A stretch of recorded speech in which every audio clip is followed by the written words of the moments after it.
Hello, everyone, and welcome back to the Tastemakers podcast. This is the podcast where we survey the feast that is the world of TV and film, the new releases, the already released. What is everyone talking about? That is what we are here to also talk about. I'm your host, Taran Armstrong, and with me, as always, it's Grace. How you doing, Grace? I'm good. We're also talking about it, but we're the most important people you should listen to talking about it because we're going to guide them in the right direction.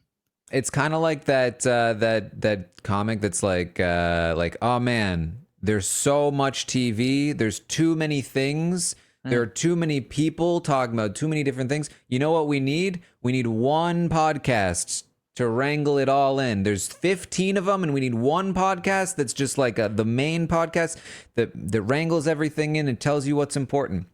End result, there's now 16 podcasts. Yeah, but we're on Monday. We're Tuesday morning. We record this on Monday night. So I was thinking we're Monday. But we're very early in the week to like help set you up for the whole rest of the week. So download us first. At least put us on auto download, and then we're in your feed and listen to us. And yeah, we're helpful. I think we're helpful. I'm helping myself, you know? Yeah, it has been very helpful for me to really be like, oh, this is what the type of show I like. Because now I'm trying to watch as much as possible. And every once in a while, a show will be like, I might have watched that before, but I'm not going to watch that now. I don't have time to watch that now. And I don't think it doesn't pass the smell test, you know? I'm becoming the opposite. I'm watching more. I'm still watching the franchise, and every episode I'm like, it's a 5 out of 10. And I'm just like, why am I still watching this? We didn't talk. We in our pre-production meeting. That's what I like to say. That's the fancy way of saying you and I chatted a bit before the episode started. It was a pre-pro meeting, a pre-production meeting. I didn't mention this, but I have a take about the franchise that is worth, I think, checking on when we get on into shows we've been continuing to watch. Yes. Well, here's what we're gonna do. We're gonna talk a little bit about some news from the week. We're gonna talk about some of the new shows that came out this week. New shows and movies, if there are any good movies to talk about, and then we will maybe catch up on some of the things we've been watching, and then talk about what's coming up. Of course, there's tons of shows in particular to talk about, but we're going to talk about, for instance, Jake Paul versus Mike Tyson. That was a big thing that happened this week. We're going to talk a little bit about something Bob Iger said, CEO of Disney, talking about Disney Plus and how they look at subscribers. Some of the new shows, Silo, Dune, stuff like that. Some of the other ones we talked about. And then, plenty of other stuff coming up on the way. Can I say Dune Prophecy? We are covering that fully. We are recapping the episodes every week with our friend Josh Wigler, because Travis Fimmel showed up in the show. So we're bringing back the Raised by Wolves crew. I keep saying it's mom, dad, mother, father, and somebody else, and we haven't tagged each other as to which one is which, but we are covering Dune Prophecy episodically. Can I be the snake? You could be the snake. Yeah, okay, there we go. That's perfect. And so that episode should be in your feed already if you're listening to Tastemakers, so go and check that out.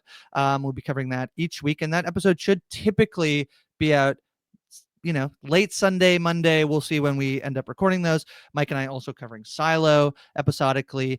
There is some Sex Lives of College Girls coverage that's happening on the network as well. So make sure you're subscribed. Make sure you don't miss any of the episodes that we are doing here, in addition to the Tastemakers. And today we're going to tell you which of those shows you should bother watching. And I promise we won't just be like all of them and listen to the recaps. Like we kind of will, but also, But here's a good example of that. I didn't particularly care for Dune. But we're going to be recapping it. Oh, very fun. Very fun. This is it's going to be a good time. I think it's worth watching. I just didn't particularly care for the first episode. I thought it could have been better. We'll talk about it though. The first thing I want to talk about is this article I saw actually shortly before we started recording, which was the title of the article was Disney CEO Bob Iger accidentally reveals Disney Plus ad-supported subscriber details. I don't know if I was supposed to disclose those AVOD numbers.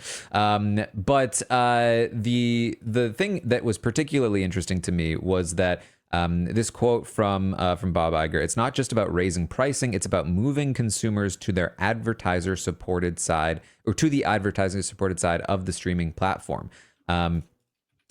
Basically, meaning that the goal of these streaming services right now, according to Bob Iger, and I think we've seen some other evidence of this as well, is not to like be like, oh, here's your ad supported tier, but pay more and don't have ads. It's actually to price you out of the non-ad supported tiers. They're raising prices on the non-ad supported tier versions to get you onto the ad supported versions, because those are actually making them more money. That is the ultimate goal. And I have on this podcast complained about how Amazon switched their subscription service to automatically show me ads instead of just charging me more. And I was annoyed. I was like, why would you do this? And I, out of protest, decided I'm not going to pay you those $2 extra.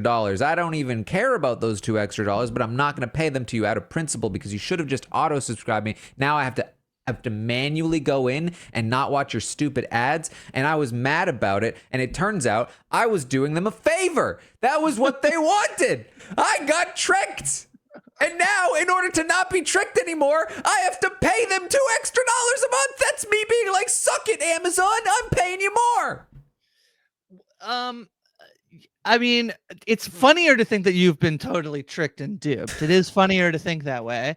I will say, like, they do want to do it because they can just make more money off ads really rule the world, Taran. It really is, like, our life. We have become. Speaking of which, subscribe to the We Know Scripted TV feed.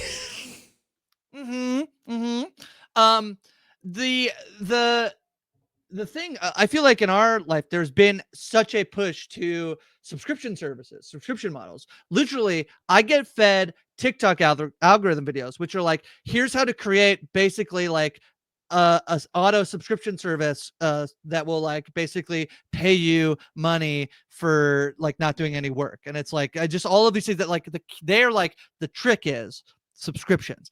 I don't actually think that that's right. I actually do think fundamentally a lot of where companies make their money is in advertisements. And so there was this ginormous push to do streaming services. And if you actually look at a lot of the streamers that are becoming closer to being profitable, in fact, some of them do claim they are profitable. All of that is mostly coming because of international markets. So like if you look at Max, they've opened up a lot of international markets that does seem to be bridging the gap to making them actually a profitable company. But they are going to hit a peak in that. And the way that they are going to do this on top of it is, well, they want both. They want both things. They want somebody to pay them monthly for the service that they have, and they want to pay advertisers for the opportunity to put their ads on their services. Amazon, this was an incredibly smart decision by them. It's one that I hate. I don't like it. I don't like this this model, but it was smart to just basically say everyone's in the ad supported tier until you bump up, and then you're not. As opposed to Netflix, who did this thing. The other thing about tiers is basically like, I was in a marketing class recently, and they were literally like, does anybody know why this like premium tier that like seems like it costs way too much money is here? And everyone's like, yeah, it's so that the other ones look reasonable. And you're like, exactly right. So probably, even if there's something that comes with whatever the most expensive Netflix tier is, you probably actually don't need it. It's going to be, the thing I hate, Taran, is when it's like, the best tier that lets you watch the stuff that you're paying for. You get to watch in the best quality. I'm like, why don't you just let me do that? That's annoying. Why don't you just let me do that anyway? Why can't I watch in 4K? Because I have to pay $5 a month to watch everything in 4K. It's ridiculous. But Netflix, like basically putting the ad tier at the lowest end, basically has sort of like backfired, and they are trying to ramp up because they think they've basically, after password sharing crackdown, maybe are about to hit their limit in terms of how many people are willing to pay for Netflix every month. And the only way they're going to get like more revenue on top of that is to pay for a bunch of ads. And you look at their content. Actually, this is a great segue, turn into the Jake Paul, Mike Tyson fight, because I'm not interested in talking about that fight on the basis of the fight and what happened. I'm most interested in it for this podcast for what it means about streaming platforms, which is this is, along with a bunch of other stuff they've done this year, and they're them acquiring WWE Monday Night Raw for the new year, is essentially them trying to not just capitalize on live entertainment, Taran, but also live entertainment then therefore lets you put ads in it where other people might not as be willing to sit through ads. So if you have a thing that there's like, this boxing event was so annoying. They'd be like, well, that was a great fight. We'll see you in half an hour for the next fight. I was like, what? And some of that was literally advertisements that I had to watch. And I was like, I do want to watch the next fight. So I guess I'm just going to sit here and watch these ads. And that worked. So, yeah, it's just the way they can make more money. And this is kind of the problem, is that all companies need to continually make more money for forever and ever and ever, Taran. But also, you got tricked. You got tricked. Also, I got tricked. Yeah. I didn't watch the fight on Netflix, but I did see a lot of people talking about how basically. I know they tried this, I think, with Love Is Blind or one of those shows. They'd done like a live finale of some sort that did not work very well for a lot of people. I know that was similar here. I think that I don't really know. I don't really have like an informed opinion on this, but like I would assume that this fight was massively successful for Netflix, regardless of how poorly they've managed to like implement it for however many people it didn't work for. And that like building out the infrastructure to make sure that this went flawlessly for this one thing was not worth the money of the frustration people would have for it. And I think that people are going to keep coming back to Netflix for live things. I think I saw something like there were like 60 million viewers, I think I saw somewhere, which is a wild amount of people, if that's an accurate number, that I'm pulling out of my memory. Nope, Netflix boasts a record-breaking number, and they did announce 60 million households watched. That's the number that they're saying, which once again, they're not saying this is exactly how many people watched it. They are using some, I don't know. This is like when they tell me how many minutes people watched. And it's like, don't make me do a math equation to figure that out, but they say 60 million households. So, but that's a massive number specifically for advertisers as well. Yeah, so it is. Here's the thing. You're exactly right that they did not have the infrastructure in place to actually like pull this up. What ended up happening for a lot of people is that the show was just buffering a lot. So it would just like you'd be watching it and then it would be like the loading dial of doom.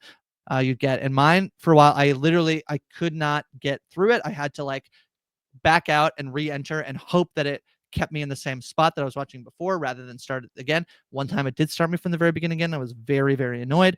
I ended up watching it kind of like on a 5-minute delay. That seemed to work for me and my friends who were watching it. Was like, don't watch it live, and you seem to have less problems. The other thing that happened is there's literally a moment. It's quite hilarious. Jerry Jones, the owner of the Dallas Cowboys, it was at AT&T Stadium. He's saying, this is so great because Netflix is so great, and his mic wasn't working. That was really funny. But they did just have some like technical problems like that. The one thing I'll say is they have WWE coming in. They should not have a problem with RHAP. First of all, they won't get this many numbers per week, so their servers won't be overloaded. But also, WWE for literally 40 years has run their side of the tech. Like they switch from television to television network all the time, about every 7 to 8, 10 years. And so they have all the infrastructure on their side. And I actually do think what they probably need to do is like, if they ever get like UFC, WWE and UFC are now owned by the same company, and they should just like work together to make sure all of their stuff works. This is sort of a new promotion that was like, I think like only like 3 years old, who was running this boxing fight. So I just think their infrastructure wasn't great, but it doesn't really matter because 60 million people watch this thing. So, there's also there's going to be like an NFL game. The Christmas game day is going to be on Netflix as well, and so people are like, "Oh, are they going to be able to handle that?" And the answer is probably no, but you'll still watch it. Well, like if they can keep paying and fixing some, like improving their server, like I'm not saying I'm sure they'll keep improving it. Yeah.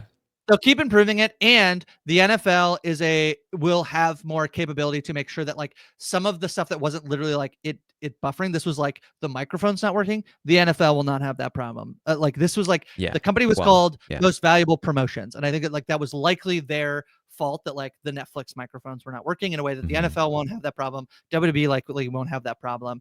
If they try to do another like one of these, maybe, but even then it will likely be fixed. But you are right. I'm saying that, and it's like, you're right. It actually doesn't matter if it doesn't work. People will still watch. So, yeah. Yeah. All right. There were some new things that came out this week. I already kind of teased it. Dune, I think, was the biggest one for me. I was waiting for Dune. I was excited for Dune. I watched Dune Prophecy, episode 1. And when I say I didn't care for it, what I mean is it was fine. It was not what I expect from an HBO quality show, but it was fine. Well, I'm quite high on it, I think, but I'm a little bit I love Dune. Dune might be so for me, Game of Thrones was the thing for so long that I was like, this is the IP that I love. I know it seems really silly, but there are people who grew up on Star Wars, and so Star Wars was their thing or whatever. For me, I didn't watch Star Wars as a kid. I first watched it in university, so that wasn't it for me, although I did love The Mandalorian. I kind of fell into Game of Thrones and was watching the show and then read the books. And I have a cookbook and I have the coffee table book, and the Game of Thrones board game is one of my favorite board games. You and I have played it. I believe you won, Taran, if I I'm did. not I mistaken. won the Game of Thrones. You won the Game of Thrones. So I love that franchise. And then, the ending was what it was. And I went to watch Dune, the movie with Denis Villeneuve, who I admire a lot as a filmmaker. And I just fell in love with that. And I think that one thing that I feel like I have to check constantly is I think a lot of people came out of that first movie being like, I didn't like that it made me feel dumb. And that it was like some people just go to a movie to watch a movie and kind of want just the movie to do as much as like to have the most enjoyable time. And for me, I went home and watched the movie again because it was the simul release and fell in love and bought the books and dove into what for me that was kind of the fun is like I got to dive into it. That's not what everybody wants, I don't think. So for me, this premiere works because it was a lot. There's like exposition stuff that I love. I thought like visually it looked really great. I'm intrigued by the story they're trying to tell, but I can certainly see that I don't think this is one that people are going to love. It does not seem there's a lot happening, Taran, and I That don't know was if my that's what thing. you. Okay, That yeah, was my thing, is that yeah, they tried to do, I felt, way too much in a single episode. Between the opening, which was like 3 separate information dumps, yep, exposition dumps, yep. and then like the various storylines and characters they were trying to introduce all at once, I was just like this is too much for a single episode. And it's a 6-episode run, so they have to do a lot in a short period of time. I get that. But man, it made me think about Game of Thrones and how carefully they introduced the characters in the story to eventually ramp up to be this very complicated big world. And this just felt like it was trying to rush straight into a thing that just like was like, whoa, calm down. I I saw a lot of like the reviews come out today of like the headline articles, which is like what's one I saw that was like it falls into prequel quicksand. I think that there was a little bit of like even a lot of the recap articles that are positive, like that are not negative, are just basically like the show's here. It's like uh-oh. So what else I see? Dune Prophecy kicks off with a narratively choppy premiere. That's from AV Club. But then like Variety is like meet the new Atreides and Harkonnen families. It's like Don't that's even get me started on, on that whole thing. The Verge says Dune Prophecy is a slow and cerebral meditation on the power of patience. That's not super positive. So I do think while I'm in it, Taryn, I was like, this is what I want. I think I may be unique, and maybe they don't make shows that I specifically want because maybe they're sometimes a little boring and choppy and slow. So I don't think that you are unique. I think that we are representing probably 2 fairly common responses to this episode, because I have seen a lot of people that did really enjoy it. I think I am in the camp that was a little bit underwhelmed. And again, it's not like I think it's actively bad. I'll definitely watch this show. I'm happy to be recapping it. There are some shows I recap. Summit, what? That like are very bad sometimes and very slow to recap. But I think this will be fun to recap. I think it'll be fun to watch. It's just that I think there are 2 sort of titans it's standing on, and one is the movies that are just this incredible piece of art, and the other is the level of sci-fi fantasy show that HBO has been capable of putting out in the past, like Game of Thrones, despite the ending. And even, a House of the Dragon, even though it's run into some issues, still, I think at a different tier of quality than this, from what I've been able to gather so far. So that to me was a little bit like, oh, like I wanted it to slot in there in this upper echelon of content, and it's not quite there. It certainly could get there. Like maybe it's doing something that I just don't appreciate yet, but yeah, it just wasn't what I was hoping. But So we'll I see. mean, and people are not doing it a favor. There is on the first page, if I Google Dune prophecy, some of the first articles are House of the Dragon style prequel.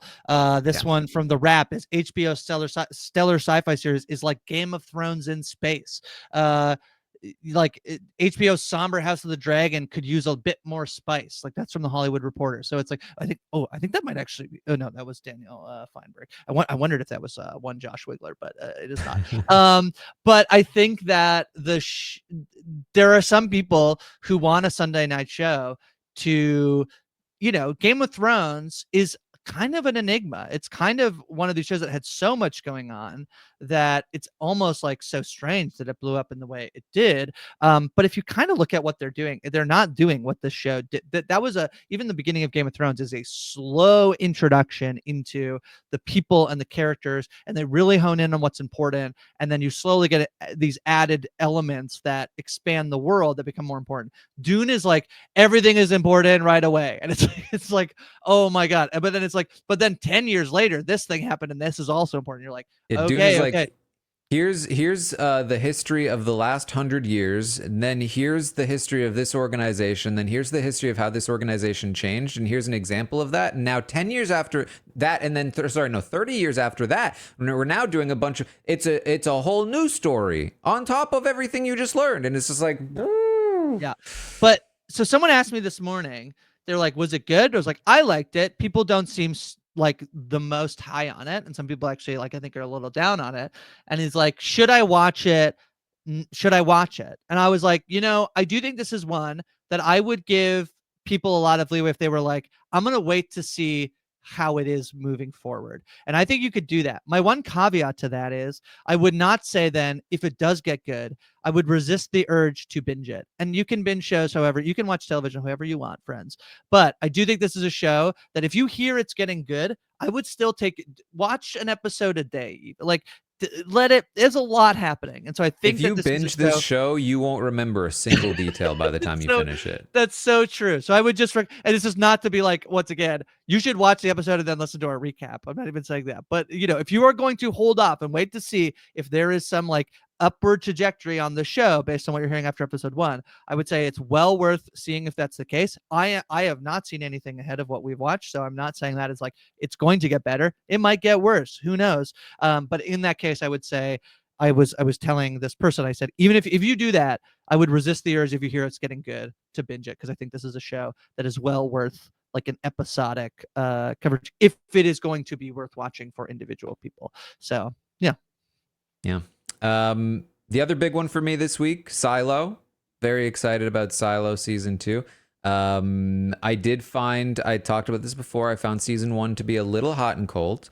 And sort of exploring into that reasoning, I think that to my memory, and I really don't remember the books, but I believe they sort of did an expanse and they sort of expanded the first season to like basically the book was basically shorter than the season. The season was longer. They expanded the content. Opposite, I think, right? Maybe you're saying the thing I mean, but like you only get to half. I'm saying it very confusingly. You only get to half the book by the time you finish season 1. Yeah, that's what I meant. That the show is making the content of the first book longer. They're expanding stuff that wasn't in the book. Because sometimes when you adapt a show from a book, you're taking out details because you can't include everything. Correct. This is a show that's doing the opposite. They're adding details because there weren't enough for them. So Silo started as sorry to interrupt you, Taran. Silo is a book that was written, basically he uploaded it online as like a blog. And what he did was he would like sort of like focus in on a character and for their time. And then it's almost like the next person gets like tagged in. And then sometimes as he's going and he's fleshing out the story, he does like go back and forth between those things, so it gets better. But the first versions of that book is like, you're with this character, then you're with this character, then you're with this character. And what they needed to do instead, and actually I do think the show does actually try this a little bit, where like the first 2 episodes are essentially like that first little thing until we like switch. And the second character you meet, we're like, oh, now this is this person's show, and all the other stuff we've been like doing and we go to other places is all to like add in the world. And also we needed to like, what was this person doing while we weren't following them at this point in the book? So that's the way the show is. I totally agree with you. I think it was like pretty poorly paced in my opinion. And in part of me feels like it's very similar to House of the Dragon sometimes, where I felt like they were actually trying to be too faithful to the book. This is my opinion. They did add in a bunch of interesting things, I thought, but sometimes I'm like, oh, if they just changed that thing, I think this episode would be more interesting. But that's my own personal thing. I will tell you, Taran, did you watch the season 2 premiere? So yes, I watched the season 2 premiere, and boring. It's so boring. It's the most boring episode of television I've watched in such a long time. I'm so sorry. You could listen to Mike and I recap it, but I thought it was very boring. So boring. Here's the thing. It's the kind of episode I think I could really enjoy. In that it's a little bit, it's a bad pun anyway, but no pun intended. It's a little bit of a bottle episode. In that it's a very singularly focused thing with not a lot of dialogue. And I thought that like it in a vacuum, or perhaps in a bottle, I could really enjoy that. As the season 2 premiere to a show that I've waited for, 2 years or whatever, for a second season for, with no additional episodes available, it was terrible. I mean, it was just not the place for this. It doesn't progress or set up much of anything. Like, I guess very vaguely, like there's like a couple of things that happen, but it's just, it definitely was not, I think, paced well for how it's being released and the place it has in, like, this could have been, for example, a like Christmas special in between seasons, and that would have been a really cool Christmas special episode, I think. Something like that. Or it could have been like a mid-season, like one of those it's a very special episode kind of things. It was not a premiere to a season 2 especially, where we're trying to still figure out the whole point is that, no spoilers, but season 2 is kind of like, what are we doing now? I don't know. What is the plot now? I don't know. But you have to tell me what the plot is. And I still don't know after a whole episode of season 2. I'm still waiting to find out what season 2 is about. I don't even know. Season 1 released episodes 1 and 2 together. And I wondered whether they were told that you're doing that, and then they were like, actually, just kidding, we're not doing that. And for whatever reason they decided to do that, I don't know. But they I think it would have been better. There's nothing going on. And the worst part, not the worst part, one of the bad parts is that the most interesting parts of the episode, the stuff that you were like, there is something in there.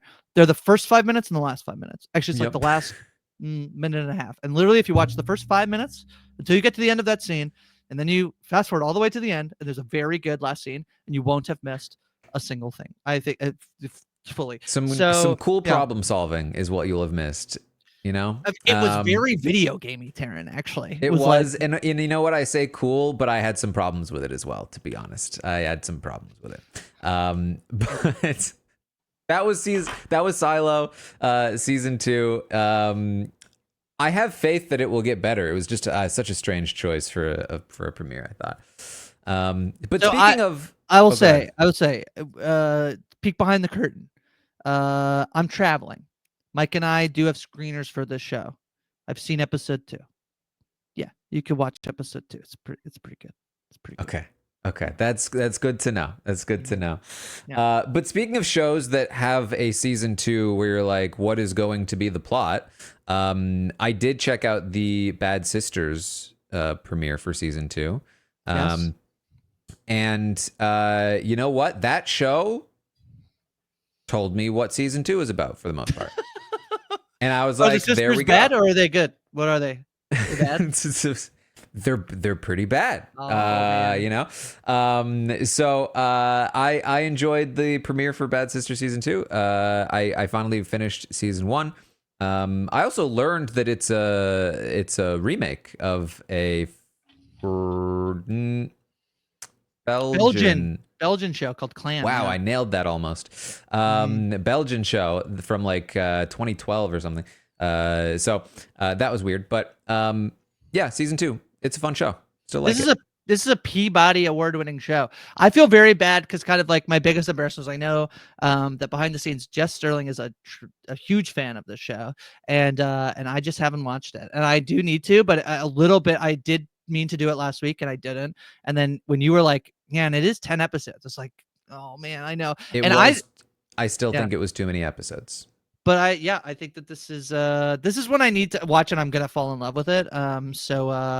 So I will do it at some point. I just have not yet. So yeah. I will say, I think that like when I found out that it was a remake of a Belgian show from 2012, I was like, that season had 10 episodes, which made more sense in 2012. Yeah, that's true. That's There you true. go. Okay, a couple other shows. I mentioned Creep Tapes last week. I was excited about Creep Tapes. I watched the first episode of Creep Tapes. Meh. This is what I heard, Taran. This is what I heard. People I know watch a little Creep Tapes disappointing. said, yeah, it's fine. It's not as good as the movies, is what I heard. It's not as good as the movies. I don't know why. Yeah. This is what I heard. I haven't watched Creep Tapes, not the movies nor the TV show, but this is what was making the rounds. It was like, Creep Tapes. Yeah. What are you doing releasing your Creep Tapes show in the middle of November? It was, What are you doing? not the I best would have timing. watched it probably. I would have watched it much sooner if it came out in October. But Yeah. All right. Also, Say Nothing yes, started or not started. It finished. It It's dropped aired its whole season. the whole season, which is interesting. But this is a little bit of an it's funny because they almost do what I would think is the opposite, where they drop their comedies weekly and they drop their dramas in a binge. Except Shogun, they did drop Shogun weekly, but The Bear drops in a binge. So this is like that. I've watched the first episode. I did really like it. I would have watched more. I did say last week that I expected the content of the show to be something that I would not wanted to have binged. I've heard from some people. Brendan Fitzpatrick, friend of the podcast, was very excited about this the show. Did tell me I should read the books. I just have not had time. I watched one episode. I would have watched more, but I was kind of trying to like, cast a wide net and watch kind of as much as I could. I'm excited to watch more. I thought it was a good beginning to the show. But what'd you make of it, Taran?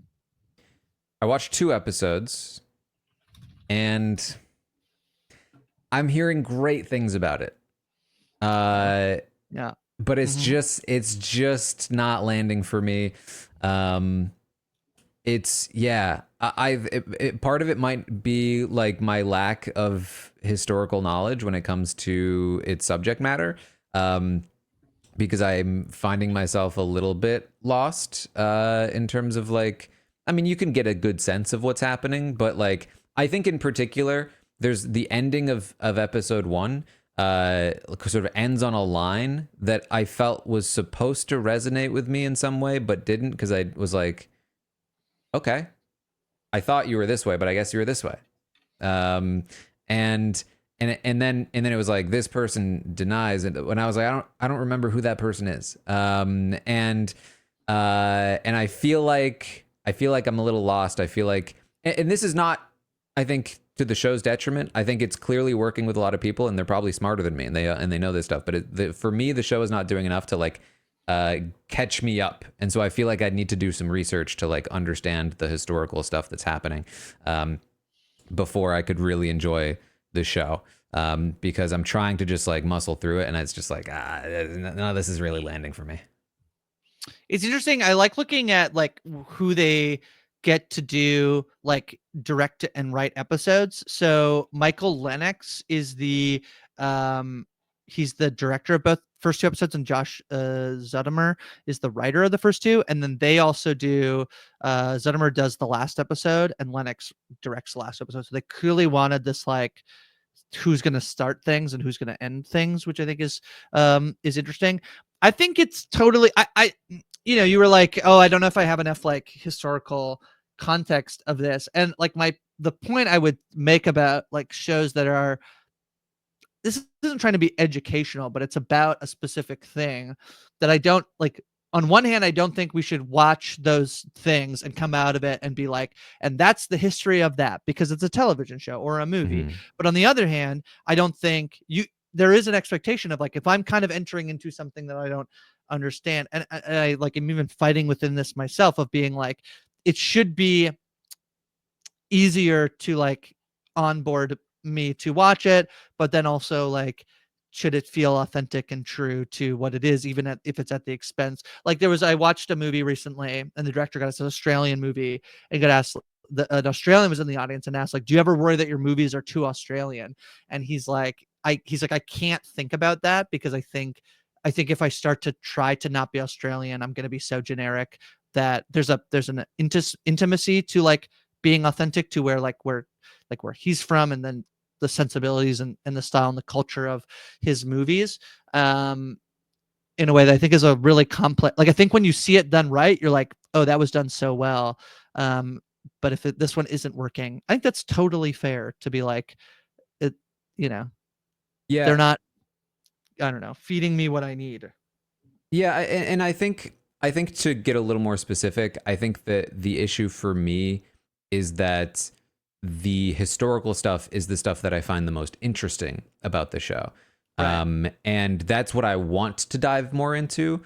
But I think a good portion of the show seems to be focused on this more generic plot, which is like young kids, getting involved in violent activist group. The IRA is obviously, what the show's about. And so I feel like I've seen that story a bunch of times. So like in terms of like plot, so like that's not interesting to me. What's interesting to me is like the specifics of this is a real world thing with real world people. And I think it's that I'm more interested in, but the show is not delivering on that angle as much for me. It's more focused on the actual plot and characters that I'm kind of like a little meh on. I think if I'm trying to like really hone it in, that's probably my issue with it. But quite honestly, it's probably not a show I will finish. But I know that a lot of people are really enjoying it. So I would not say to stay away, just probably not for me. I don't think that the show, I think the one thing about the show that it might have had going for is like it could have been a bit of a critical success. FX has actually had a bit of success, obviously Shogun and The Bear being their best examples of like shows that have not only been very popular but also then did well critically at the Emmys. This show so far, I'm not really seeing a ton about it. So I think that like one of the things I would have maybe like said that this show is worth being on the ground floor with. Again, I've only seen the first episode, but there was a potential that like it could do really well later on. I'm not really feeling, and I know it's so immediate, I feel so bad being like, well, we can write this show out of like Emmy contention, but I kind of feel like maybe we could write this show out of Emmy contention. Emmys won't happen again for another almost year, a little bit less than a year. I don't think that this is one like, one of the reasons I would say to stick with the show would be that if I think it had like, if it was going to have like cultural conversation, I don't think this will. I think if you watch the first episode and you're like, this seems like I like it, you should keep watching it because people who do that seem to like it. I think other people are leaving this one, leaving it, not to watch, which I think is totally fair. It's also pretty heavy. It's like heavy. It's like heavy.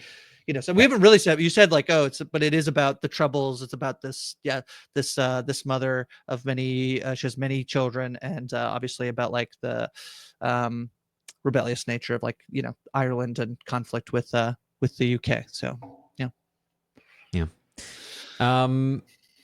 There was another show that I was, last week I was like, oh, let's try not to mention too many upcoming shows because I don't want to like overwhelm people. And then like there was literally one show I ended up leaving off the list because I was like, it's probably just gonna be fine. And then people in the comments were like, hey, what about Cross? Have you guys heard about Cross? And I was like, okay, I guess we should just mention all the shows. I did watch Cross. which is it was it James Patterson. It's one of those guys It's that James writes a lot of Patterson. Yep, it's novels. yeah, James Patterson. And it's basically one of those like super smart detective stories. I think that this one is is it Alex Cross? Alex Cross, yeah. Is the name of the guy. It's fine. I thought it was fine. I Nothing to was write home like, about. you know who's gonna love this show? My dad. I'm gonna recommend the show to Yeah. my dad, and I did. Cross. He's a homicide detective. Who very early on you learn that like he someone that he loved dies. Genuinely, in the Mhm. first like scene of the show, Yeah, yeah, it's the yeah, first like 60 seconds of the show, his wife gets murdered. yeah. And honestly, that's largely what put me off the rest of the episode. I was like, I've seen this about 100 times. Yeah, and so then that's obviously what's driving him to figure out what else is going on with all these other murder cases. I will say I am quite intrigued by the guy who's very clearly playing the villain, so they don't seem to hide the villain at all. Yeah. Also, I'm just gonna yell about Amazon Prime. I saw some people being like, I hate when shows don't know where you left off, and I'm in my head, I'm like, that's probably because I fell asleep, and I go back, and it's like whatever. I can't really like get mad at Netflix for like continuing to play more episodes because normally I would. I will say I did go to watch the second episode of Cross or resume actually I went to go from my computer to my couch and watch on my TV screen, and it started playing me episode 8, which is the last episode of the season, and I was like, this is not right. This is not the previously there should not be a previously on him in the middle of an episode. So I will yell at them for doing that. But nevertheless, yeah, I thought the show is perfectly fine. It's pretty well acted. It is trying to talk about some interesting stuff. There's like a dinner scene in episode 1 that I was like, interesting. Yeah. It's not like the best thing I've ever seen. As I said, recommended it to my dad. So yeah. Yeah.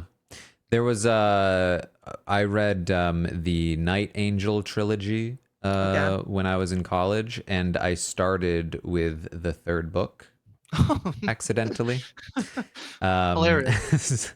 So I was a good, I mean, I was a good like hour or so into it before I was like, there's no way this is the first book of the series. Hilarious. Okay. Any other shows from this week? Well, I have movies that I watched this week, so I would like to Movies. talk about Yes, let's talk those about if it's some okay. movies. These are movies that I watched, not that are coming out. So the first one I watched, I did a triple header, Taran. It was very, very fun. 3 in a row? Back to back. Yes, and can I tell you why? They were all 110 minutes or less. So nothing was over. So nothing was over. basically one normal movie.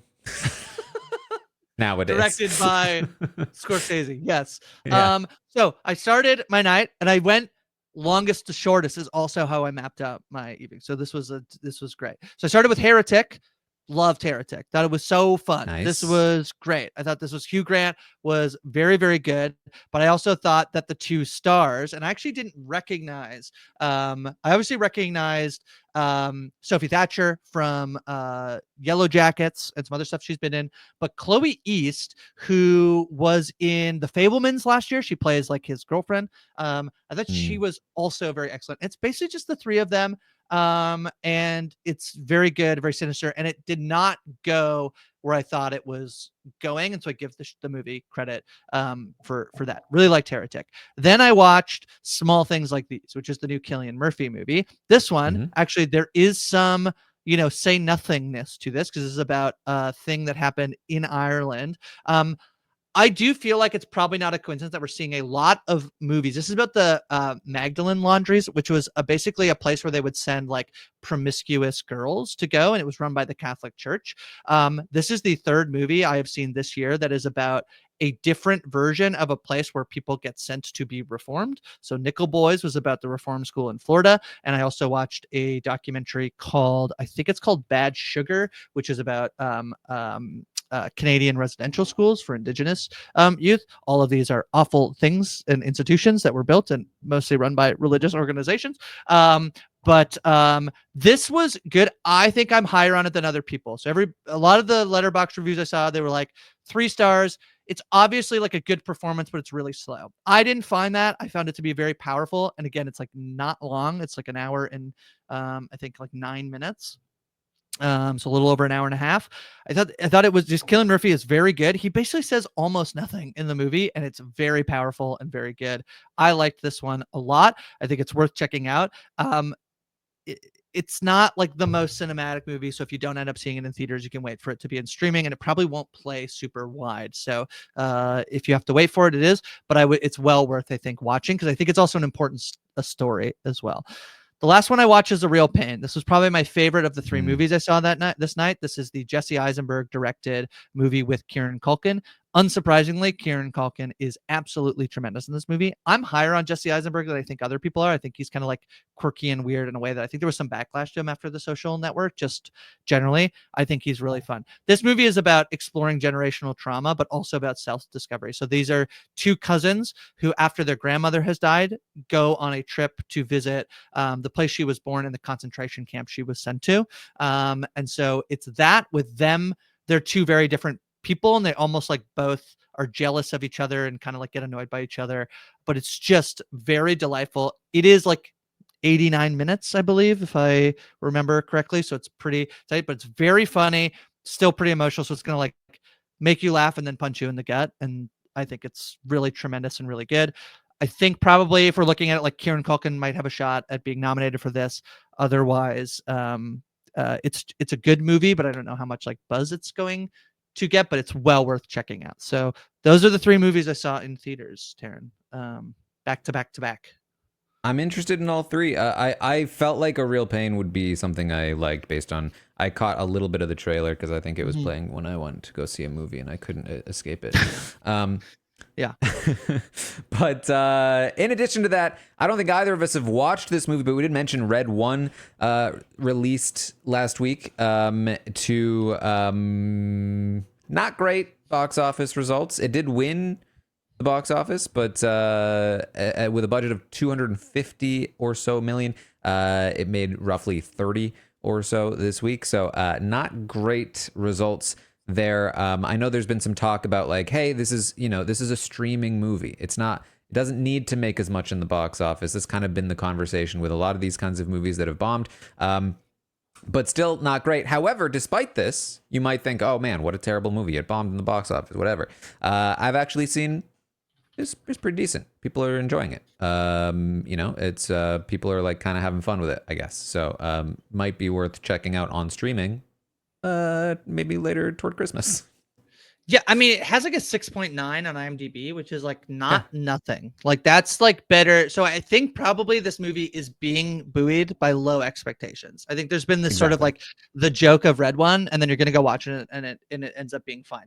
It made $34 million here, but it's made $80 million or $84 million globally. So that's domestic and international. So it's like, it's not, but I do think your point about it. So there's two things. One is that it definitely is something that they made. It's Amazon. So they just made it so that it will play on Amazon Prime. The other thing too is this is a play to have a Christmas franchise. And so it's like, if you think about this as a long-term play of not just people are going to watch it this year, the goal, I would imagine, from Amazon is like, we are going to promote this so heavily next November, and then the November after that, and there'll be a new one like in the theaters. So like that's the play here, I think, on this. So yeah, a bomb, but this is the exact type of thing that sometimes I'll look back at the top box office of the year and I'll be like, how did that Minions movie just make like a bunch of money? And I don't think it's making a bunch of money, but this is kind of the thing of like, sometimes they make movies not for you and I specifically, and they just hope a family will go see Red One, So that's what it is. I mean, if you can make a Christmas hit, you just roll in it for decades. Because I bet Will Ferrell gets a really good Elf check every year, People just watch the same stuff, listen to the same stuff every year on a schedule. Okay. I want to catch up on a couple of things. They weren't new this week necessarily, but there were some things like, for instance, the Sweetpea finale aired this week. Sweetpea, the show about the demure serial killer. This is the Showtime. No, this is a Starz show starring Ella Purnell. Ella Purnell, who, man, is she crushing it between this show, Fallout, and Arcane is on right now. She plays Jinx. I had a really fun time with this show. I do think that it started to stumble at the end a little bit, but not in any significant way. Honestly, I think if you like shows like Dexter and You and stuff like that, maybe even a little bit of Ripley. It's very not Ripley. It's very much the opposite end of that. It's more You. But if you like that kind of show, I think you'll enjoy this. I think it's really fun, and Ella is very, very good in it. So yeah, I'd recommend it. Short 6 episodes. This is one I've watched the first 2 and feel like I was sort of waiting for the finale, and I'll power through the last 4. I feel like this could be a fun binge show. I really liked it, and yeah, we'll definitely be checking it out. Speaking of Arcane, the second batch of Arcane episodes in season 2 dropped. So how they air these is there's 3 batches of 3. Which is a fairly unique style of dropping episodes, because each batch of episodes is its own sort of mini arc, which I think is very fun. I've mentioned that a lot of people love Arcane. It hasn't quite landed for me. I did have a realization this week watching more Arcane, which is that Arcane is a musical. Okay. Tell me more. Like, everything about how it's paced and the way that it like conveys characters and emotions and relationships and plot elements, it feels so musical-esque. And it becomes very obvious to me, especially in the first batch of episodes, where like each episode opens with its own sort of little musical number that conveys the passage of time and emotion and like what has happened to this character in this period of time via this song and thing that's playing and this cool visual that's on the screen. Nobody's breaking out in song, but like music is so important to the show. And again, like because of how often we're doing time skips and how, like I said, like they turn everything up to 11, and it just struck me like this is so like a musical, like I'm watching a stage play, and in those things, like everything is always up to 11 because it's like these small interactions that are supposed to represent large periods of time. And I think with that realization, I think I'm enjoying it a little bit more. On top of that, I think the second act was better than the first, and I actually got into it a little bit. I just still have my biggest problem with it still is it's just like it's one of those stories where it's just like any glimpse of anything remotely good or happy is just there to get snuffed out almost immediately. And so it's hard to get invested in anything for me with the show. That's really fair.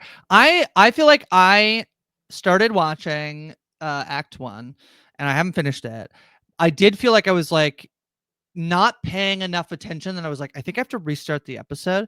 And then I saw I don't think I'm supposed to call it a skeet, but that's what Chappelle calls them. This was on Blue Sky, and Mari just said it perfectly. She goes, Arcane is beautifully animated, has a great fight scenes, and amazing voice acting. I just really wish I understood what was going on. And I think I don't know if that's a season 1 take or a season 2 take, but I do feel like that's kind of like, that's pretty good. Because every once in a while I'm like, this conversation seems so important, but I don't really know what they're talking about.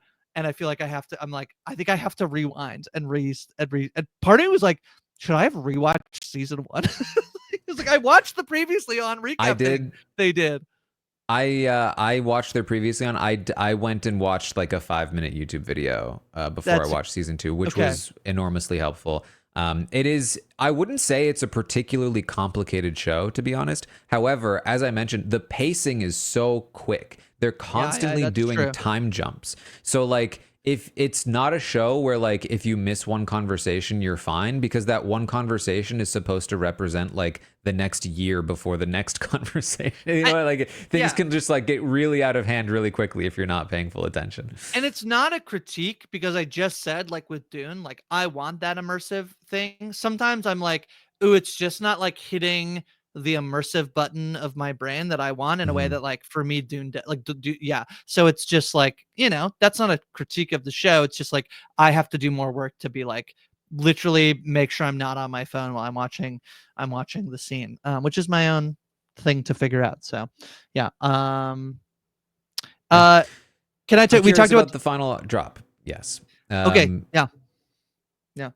What did you want to talk about next? The franchise, because I think that I said this a little while ago to somebody, and they were like, oh, interesting, I think that maybe is it, which is there's an expectation that the franchise coming from the creator of Veep, that it's this satire. And it's not that I don't think I think they are doing satire. They certainly are.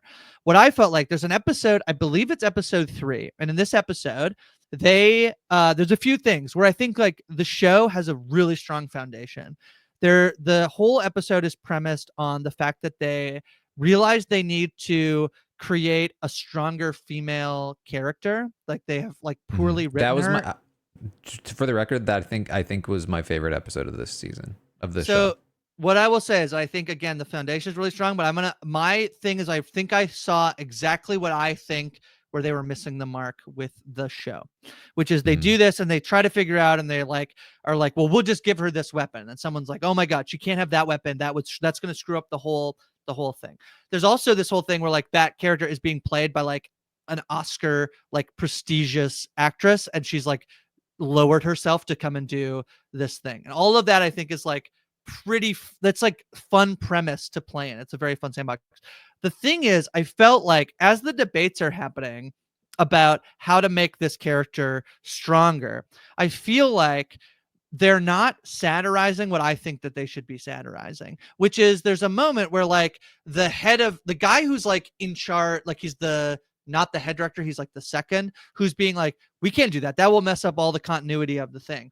And I feel like in that instance, like in this scenario, when that sort of stuff happens, the people who get mad are these like fanboy incel people. And like, that's who in this moment where we're like, you can't give her that thing. Like that's going to ruin the continuity. They're giving voice to the person who I think like they're giving legitimacy to the critique to the person who is like actually our most like sane character on the show. And so I just feel like there is so much potential to be mined from like, we're making a Marvel movie, but I feel like they're kind of missing the point as to like who should be laughed at. Like part of what worked so well with Veep was like, oh my God, yeah, these politicians are like, she is selfish. Like Selena Meyer is like kind of an awful person. She'll do anything to get ahead. Like the joke was so at the people we were watching in a way that I think just my take is that like the franchise is mostly funny, but it doesn't feel as like sharp as I feel like it could be, because they're not quite satirizing who I think could be satirized in this show. So that's my like the franchise take. I think that's a good take. I think that is an issue that it has, and that you know, I think there are other issues too. Like it doesn't really have much heart. But moving on, I did want to briefly mention Wolf Hall. I finished the first season, which was, you know, aired 10 years ago. And I started the second season, which started like last week.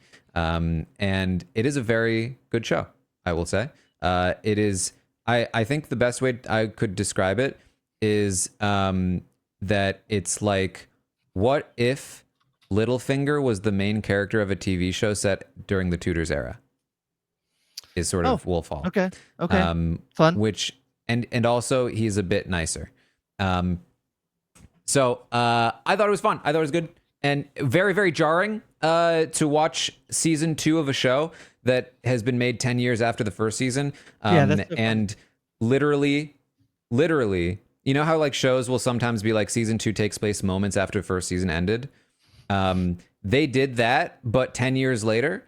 And not only did that, they actually replayed the final scenes of the first season with some changes in some of the actors, aka a young Tom Holland was actually part of the original season. Wow. Couldn't make it for the second one. I don't know what happened to him in these last 10 years. But all of a sudden, not Tom Holland was there. And I was like, you're not Tom Holland. And so that was funny. They didn't acknowledge it. They were just like, that's not Tom Holland now. They're just like that. He just said the same line that Tom Holland said 10 years ago. And Wait, they watched it myself. But they re-edited it so that he's in the scene. Like the young guy is. But then it's 10 years in the future. So how did did they make him look? Anyway, I should probably watch it and then I'll know. I like it though. It's a fun show, especially if you like, you know, that era of history. I think a lot of, you know, it's again not meant to be like the most accurate thing in the world, but it's a fun thing. You started that sentence was literally, and I was so hoping you would be like, and there was literally a hall full of wolves, but you didn't. Okay, I need to check that one out. It's just yeah, I've not had time. The one thing I did check out, I watched episode 1 because they're releasing this episodically in Canada, Tara, is Day of the Jackal. So first episode dropped last Thursday, and they did not release all 5. So I watched one. I loved it. I thought it was very, very good. And I'm excited to watch more. So I liked Day of the Jackal a lot. A lot. I really liked Day of the Jackal. I was really enjoying it. I will say, episode 5, they end on something that made me go, really? Oh no. Okay. Well, but I was really enjoying it basically up until that point. So, and maybe it's not that big of a deal. Okay, I like Lashana Lynch and Eddie Redmayne, so I'm very I liked it a lot. So yeah. Yeah. Let's talk about some upcoming stuff heading into next week. Unless there's anything else, Grace. No, those are all the things I watched. All right. So upcoming, we mentioned Sex Lives of College Girls, the show, not just the concept. It's a weird one to say out loud, I know. to be honest. I know. Don't worry. You know who's going to have to say it a lot is Sasha and Chappelle, because they are covering it here on We Know Scripted TV, and they did a season 1 and season 2 recap. So you can check that out. If, like Terrence said for Arcane, like if you need somebody who'll help you guide you through before you've watched it, you can go check that out. This is a show that I have not watched any of it, that I keep another one that I'm like a little embarrassed I haven't watched it because I've just heard it's very good. So it's a good time. You know, I like, me personally, I wouldn't be like it's the most amazing thing in the world, but it has been good enough for me to watch 2 seasons and have like a fun time watching it. And for the record, it is not as sort of like the sex lives of college girls. I will admit, when I heard that title, I thought it was going to be something a little different. It's just like a college teen comedy rom-com type of show. I believe the big news for this season is that RHAP is moving into a recurring role instead of being a regular on the show, part of the main cast. So yeah, the other one that I feel like is in this vein that we were debating or not, whether talking about, which is Cruel Intentions, which I feel like I without seeing Sex Life of College Girls, I do feel like sometimes there's a show that like doesn't quite hit our like window of shows that you and I will watch or love. Cruel Intentions, I think both of us were like, I literally wrote it down on my list and then erased it because I was like, I don't think it's worth it. But that is coming. It is like a sequel to the movie, so that's an Amazon Prime show that's dropping this week as well, but it's like set in the exact same world and is a sequel and with this exact same name, which is a little silly, but yeah. Couple others. Man on the Inside. This is one I think you've probably seen advertised on Netflix if you have Netflix. Ted Danson, new show. Mike Schur as well, The Good Place. So it's a reunion with Ted Danson from that. But Mike Schur has basically created almost all of the good sitcoms in the last few years. So I will be checking this one out. Yeah. I also noticed, you may remember, I believe we talked about this during our TIFF episode, but the show The Listeners is starting this week, which Grace has already seen. Some of? I've seen 2 episodes of The Listeners. I just think I'm worried. My is, I think I told you this recently. Someone said they were going to go watch Joker 2 because they said I liked it, and I was so nervous for them. So I get really nervous when I like really love something, but I do really like this. People don't expect like action. It's pretty slow. It's also kind of weird. Like you're gonna feel a little weird about something that happens in the show. But this is essentially a woman. She's a teacher, and she starts to hear a noise that nobody else can hear. And so it's what you would think is more of like a sci-fi premise, like actually turns out to be much more of like social character dynamics that come into play with this character in a way that I just thought was very, very good. It's based on a book by a Canadian author. The director did a very interesting show or movie recently that I'm going to try to pull up so that I can. It's Janisa Brazo who did. Can't remember. Can't find it. That's okay. Zola from 2020, if people have watched Zola. But yeah, I love The Listeners. It's British. It's I think it's well worth watching if you can track it down. Not sure that it has an American release at this point, so you might have to figure out how to access the BBC. But yeah. Couple other shows. Cheaters season 2 is airing. Cheaters is a British show. I checked out the first season a while back. It wasn't really for me. It's basically like a comedy where 2 people cheat on their significant others at like an airport or something, and then find out they're new neighbors. Whoa, wacky situation. And then stuff happens from there. People like it though. It wasn't for me, but other people like it. So if it sounds like it would be fun for you, you can check it out. Yeah, one I was mentioning to you, there's a Disney Plus show coming called Interior Chinatown, Taran, that is based on a 2020 novel. Basically, there's a man who kind of gets stuck being a background actor. He gets stuck playing background Asian male a lot in police procedurals, and then finds himself in a real life police procedural. It is starring Jimmy O. Yang, who people might know from Silicon Valley, and also has Ronnie Chang from The Daily Show. So this is one that I've been seeing quite a bit of advertisements for it actually recently. So I'm kind of excited to check it out. And the other one I'll flag is based on a true story. Season 2 it returns to Peacock. Jess and I chatted about this show. It is a show about a podcast.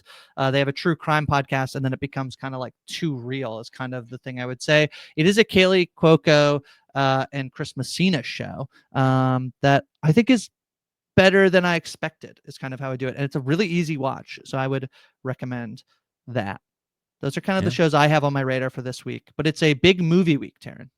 Big movie week. I don't think we need to describe these two movies. Gladiator 2 and Wicked are coming out this week. I believe Gladiator 2 already doing very well in the international box office. I think this was pretty smart on them. I believe that they did this to basically get some headway on Wicked coming out, and the week after is Moana 2. So basically, I think moving it up a week. I don't know why they didn't do it. I don't know why they didn't do this in the States. Like nothing really came out this past weekend that would have warranted, but they would have been competing with Red One, so that would have been. It's true. I guess what they were hoping for is that like maybe people will go to both on Thanksgiving weekend. It has not turned out to be the Barbenheimer that I think people thought it would be. The Wicked-ator. Wicked-ator, yeah. That sounds like a burger I'd order at Wendy's. But this is Wicked and Gladiator 2, which I'm very excited for. I believe Josh Wigler gave a review of the first movie, which he said Gladiator, the first one, is a good movie. He liked it when the gladiators fought. That was his that's his official review. My experience of the first Gladiator movie was, I think I was in probably like second grade, and there was a kid who just like reenacted every gladiator scene from the movie. Whoa. Just all the time. He was always just like, rah, and then like doing like the thumbs down and like all that stuff. He did every part of the movie. He was all the roles. I feel like he reenacted the whole movie. I feel like I watched the movie via him before I actually watched the movie.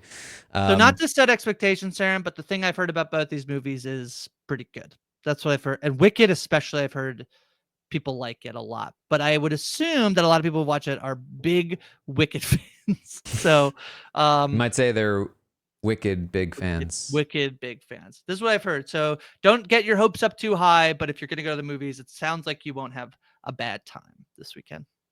All right. Well, that is it then, I believe. Unless there's anything else from you, Grace. No, we've talked about so much TV. So much TV.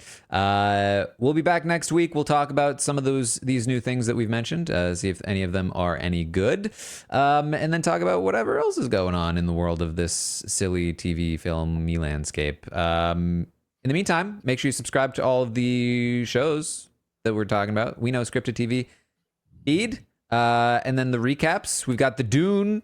We're doing Dune.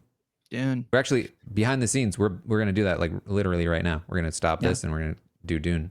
Dune. It's gonna be great. Yeah. I'm worried Josh is gonna use the voice on us though, but that's okay. He would never. All right. Yeah, that's what we're doing. Are you sure?